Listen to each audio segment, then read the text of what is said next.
Hello there, my friends, my astro peeps out there. Well, I just felt it had been such a long time since I've made a YouTube video. Not that everyone's screaming out for them, but I just thought I'd send a little message out there into the mega internet's universe, whatever you want to call it, just to kind of give you a sense of what's going on this week. Because I am getting a lot of people sending me messages. The world is ending, everything's imploding, everything is horrible. Oh my goodness, astrologers are now calling for the end of the world, and we're collapsing and all of this stuff. Well, I'm not saying it is a lot of energy. And this is I want to give a little bit of sanity here. That's my the reason I'm reaching out basically is to give a little bit of sanity and to give you a heads up as to the message that we're walking into this week of our first eclipse, our lunar eclipse in Virgo on the 14th. And the big message is take care of yourself. Fill your own cup. Stop stop over caring for other people at your expense. That's the big message we have coming up here this next week. And I'll talk about that in a minute, but I want to trail back to what I was just talking about all the doomsday astrologers. Now, that's not what astrology is about, guys. It really isn't. Astrology is energy. It's like the weather report. You never hear a meteorologist going on. They might say, "Yeah, it's a really big hurricane, guys," but there no one. I've never heard of a meteorologist that they tell you to evacuate. They tell you what to do. They give you advice, but you never see any meteorologist going, "Oh, the world is coming to an end, and your whole city is going to collapse." And when you hear astrologers saying things like that, I would question it. I would really question it because that's not what astrology is all about. Astrology cannot tell you when you're going to die. They cannot tell you when the world is going to fall apart. They cannot tell any of those things. All they can say is this is where the energy is. This is the energy. All right, guys. So, all of this doomsday stuff, detach from that. And as a matter of fact, I have to tell you, with Pluto in Aquarius, ruled by Uranus, which is all social media, that's what Uranus rules. Uranus was very strong when the telephone was invented. When the computer came about, Uranus was really pinging out there with radio and television, internet. That's Uranus. That's Uranus's territory. But the big message of Uranus is freedom, freedom and truth. That's what Uranus is all about. And peace for mankind. All right. Those are the three prevailing issues of Uranus, and then other things, humanitarian efforts and all of that. But what's going to happen? I'll tell you, if I can really have a feeling what's going to happen, and no one can really tell. But with Pluto transiting Aquarius for the next 25-ish plus years, I feel we are going to have a revolution, and we're going to have a revolution about information, about truth, about news. And also, at the beginning, we are in the infancy of using this social media stuff and computers and emails and Facebook and Instagram and all this stuff. And I think we're just now getting a sense of how it's affecting us, how it's affecting our dopamine, our nervous system. We don't have the attention span we used to have. We have children, we have babies playing with cell phones, and it's hurting us. And that's going to be the message, I feel, of Uranus and Pluto transiting Aquarius is going to be what's truth, detach, be free. Be free, my fellow friends. Be free. Get that monkey off your whatever, just get it out. Stop Facebooking 400 times a day. Stop Instagramming 400 times a day. No, and I do it too, but I have to tell you, it has been affecting my anxiety in a big way. So that's why I'm saying that's what I feel is going to be a big message that we're going to be dealing with as we're moving forward. But let's get back to this week. This eclipse. March is a very packed month. Yes, it's unstable. Yes, there are two eclipses and we have two retrogrades, both starting off in Aries, by the way, which is the most anxious, aggressive, impatient sign of all the signs. But then it's going to trail back into Pisces, which is going to give us a different sense. But I go through the months every single month and I take a look at all the positive and all the challenging aspects. And I have never seen a month like March where it's been we only have 3 squares the entire month. The rest of the energy is trines and sextiles and conjunctions. Those are beautiful aspects. Yes, we're going to have some big energy because we're having 2 eclipses. Duh.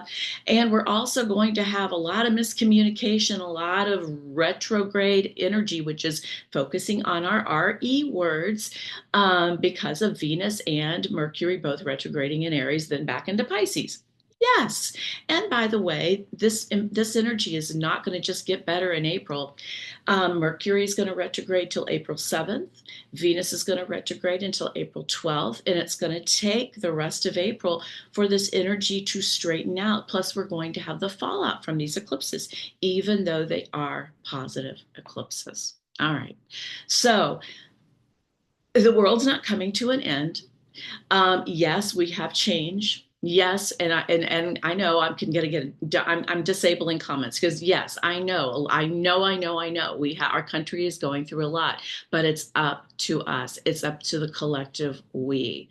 It's what are we going to do about it? That's the big question. And that's not astrology. So I don't want, when you see these astrologers out there, oh, doomsday, oh, it's coming to an end. They can't tell you that. They cannot look into their crystal ball. That's not what astrology is all about.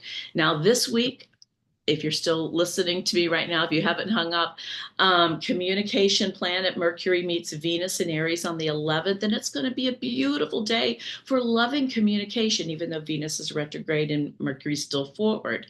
But vibes are all over the place. And then the sun is going to meet with Saturn on the 12th, which is going to give us a preview of our eclipse energy.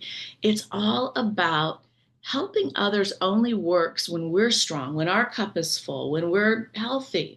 But if we're giving at our expense, then that's when life gets out of balance. And that's what it's all about. It's about energy and balance. Now, the lunar eclipse in Virgo on the 14th, whenever you have anything in Virgo, it's all about getting organized, getting a plan, feng shuiing, but it's also about, now there's 2 service signs, Virgo and Pisces. They're opposite axis signs of each other.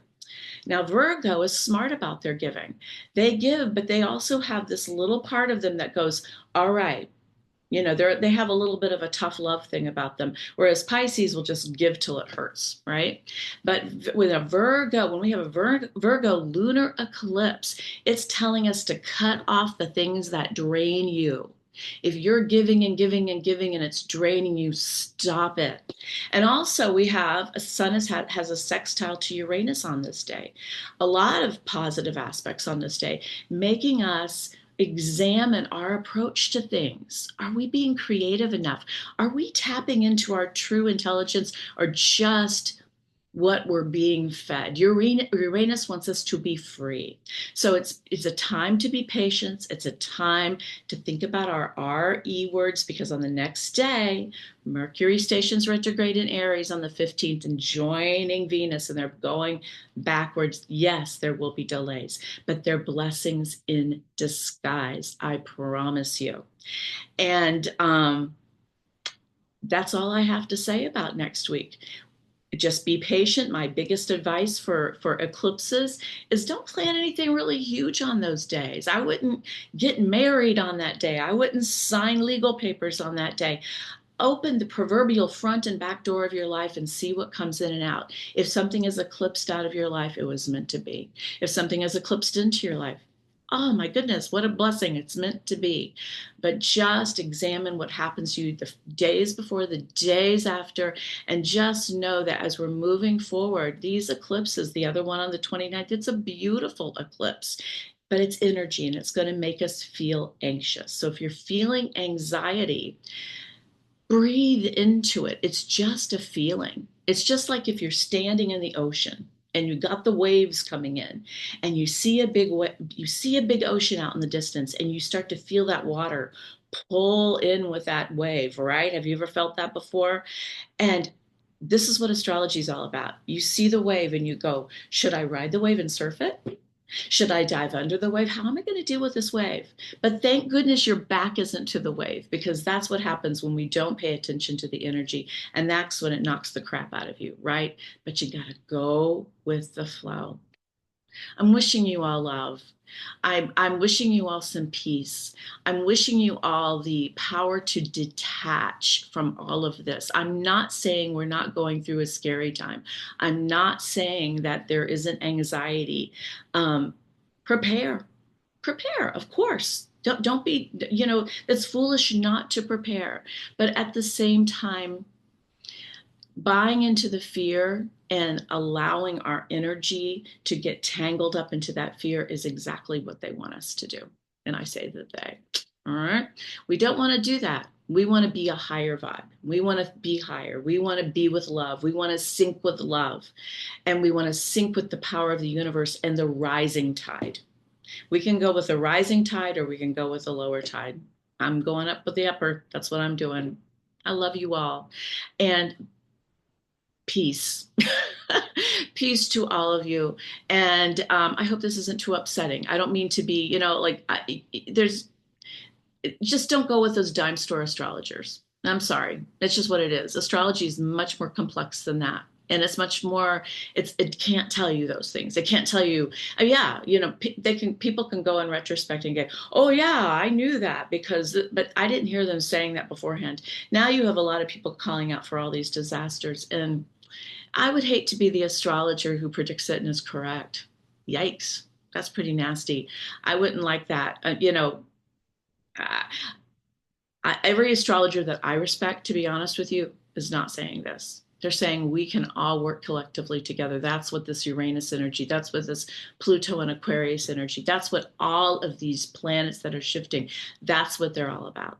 It's all about giving us the opportunity to rise up as opposed to sink down. All right. I love you all. That's my sermon.